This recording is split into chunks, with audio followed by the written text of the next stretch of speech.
This is macOS Ken. Supply chain diversification talk, betas and updates and tweaks from Apple, and Troll's Gonna Troll part... whatever.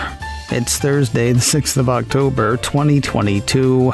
I'm Ken Ray, and this is news from macOS Ken, brought to you by yours truly and sponsored by Ladder. Smart, dynamic term life insurance. Learn more at ladderlife.com/macOSKen. This show is also supported by people like you, patrons through Patreon. Find out more and add your support at patreon.com/macOSKen. An interesting and sort of surprising story out of Nikkei Asia midweek. The Japanese business site says Apple has asked suppliers about shifting production of AirPods and Beats headphones out of China and into India. That Apple wants to spread manufacturing past the Middle Kingdom is not the surprise. Between the COVID follies and persistent tension between China and the US, that's been a thing Apple's wanted to do for a while. But it was just a couple of weeks ago that a JP Morgan analyst said that Apple wanted to move 65% of its AirPods production to Vietnam by 2025. The piece goes from surprising to kind of weird. A read of the Nikkei report makes it seem as if most AirPods and Beats produced today are already made in Vietnam. And yet the same piece says the move to India is part of diversifying out of China. I am the shrug emoji. Of course, moving almost all of your eggs from one basket to another basket is still having almost all of your eggs in one basket. Maybe Apple wants to spread the sources, or maybe Apple wants to produce AirPods and Beats in India to sell them at domestic prices rather than tacking on import tariffs. Whatever the reason, for India, it is all gravy. Nikkei Asia has IDC tech analyst Joey Yen saying, India is learning from China's success over the years, and it has a similar potential to become a very meaningful player in the global supply chain. It has young engineering talent and a big workforce, and a massive domestic market as a foundation. The whole big beta ball rolls on. I told you yesterday that Apple had new betas of iOS, iPadOS, tvOS, and macOS out to developers. Missing from that mix was a developer beta for watchOS. Better late than never. A piece from Mac Rumors says Apple has seeded a fourth beta of watchOS 9.1 to developers. Kind of funny that a watch beta can't keep time with the rest, but there it is. Well, there it is now, anyway. Developers haven't had all the fun this week. Another piece from Mac Rumors says Apple's public testing program got its hands on the 8th beta of macOS 13 Ventura on Wednesday. If you have but one Mac on which you rely, you probably don't want to run a beta on it. That said, if you've got a spare Mac or just don't mind living on the edge, you can find out more and get started on Apple's public testing program at beta.apple.com. News of an update about which I am unreasonably happy. According to yet another piece from Mac Rumors, Apple's audio recognition app Shazam now adds songs identified by Apple's virtual assistant. Starts with an S. You know who I'm talking about. Yeah, it'll now add songs recognized by them to both the Shazam app library and the music recognition history. Gotta be honest, didn't realize this feature wasn't there, which is kind of odd. I ask Apple's virtual assistant, what song is this, pretty frequently. Anyway, the feature is in the app now, which makes me unreasonably happy. Heads up, though, the piece says users have to be running iOS 16 to take advantage. From updates for music listeners to updates for music makers, still another piece from Mac Rumors says Apple is now letting musical acts personalize their Apple Music profile page with personal information. According to the piece, available personalizations include a custom bio and the option to add their hometown, birth date, or year formed, and more. I think year formed is if they're a band or a group, not a person. Artists can also quickly add lyrics for their songs on Apple Music, according to the report. The new features sail in under the Apple Music for Artists platform. MacRumor says that provides stats like how many streams a song or album has received, average daily listeners, iTunes Store sales, Shazam data, and more.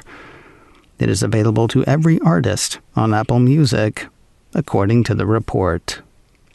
On a decidedly less sexy side, hey, you won't believe it, it's MacRumors again, saying Apple has given the developer account page a design refresh.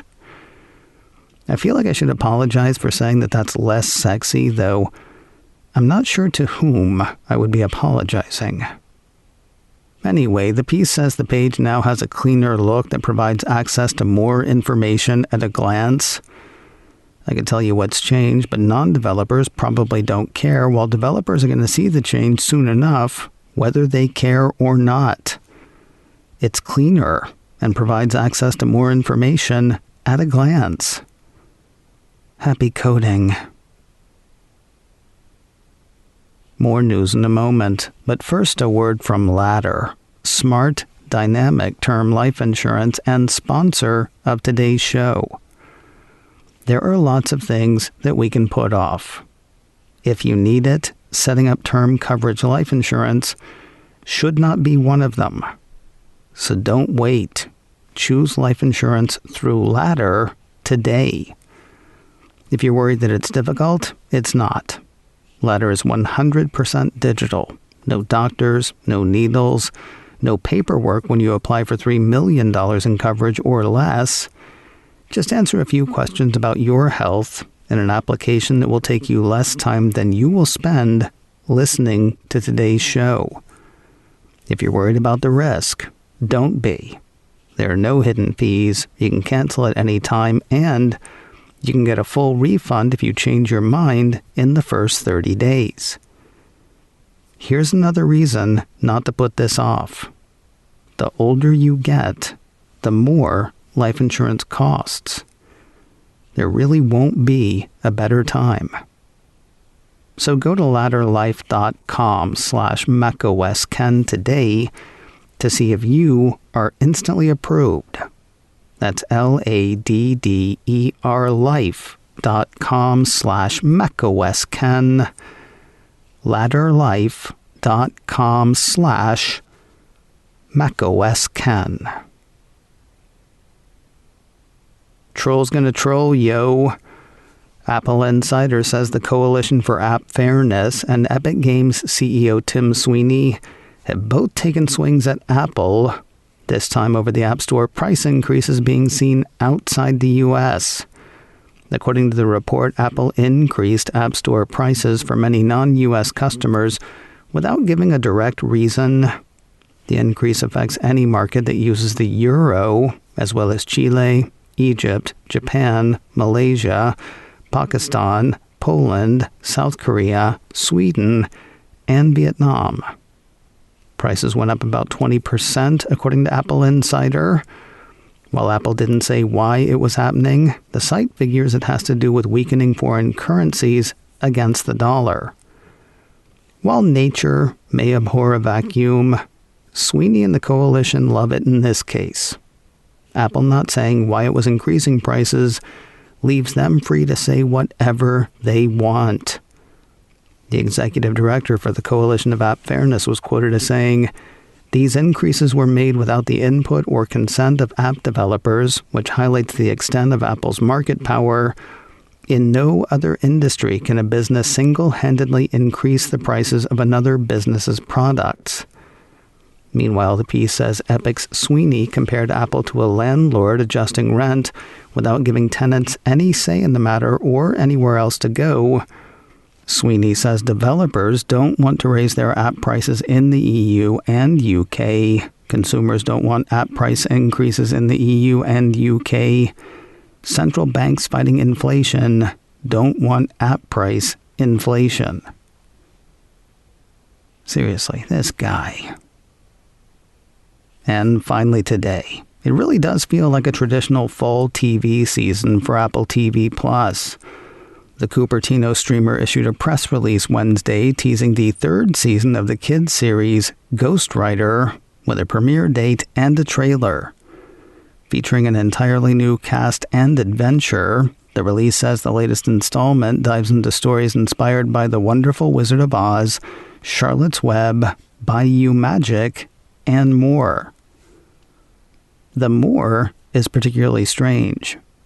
The series still takes place in a bookstore that's still haunted by a ghost, that's still unleashing characters from fiction on the real world. None of that's the strange part. No, the strange part, one of the characters is inspired by the Mick Jagger, Keith Richards song, She's a Rainbow. Kind of wonder whether Apple got a deal on that song.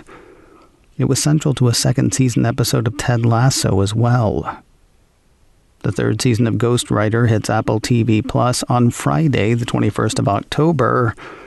If you want to get a feel for the newness before it begins, you can catch the Season 3 trailer on YouTube.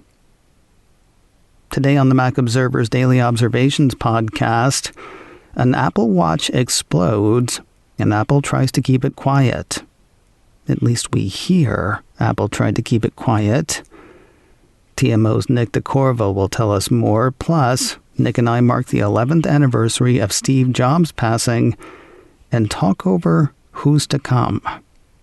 That is all today on the Daily Observations podcast from the Mac Observer, online at macobserver.com or wherever you get podcasts. macOS Ken, brought to you by me and sponsored by Ladder, smart, dynamic term life insurance. Learn more at ladderlife.com/macOSKen. This show is also supported by people like you, patrons through Patreon. Find out more and add your support at patreon.com/macOSKen. Advertising handled by Backbeat Media, online at backbeatmedia.com. You can reach me a couple of ways. Info at macosken.com or call 716-780-4080. Until next time, that is news from macOS Ken. I'm Ken Ray.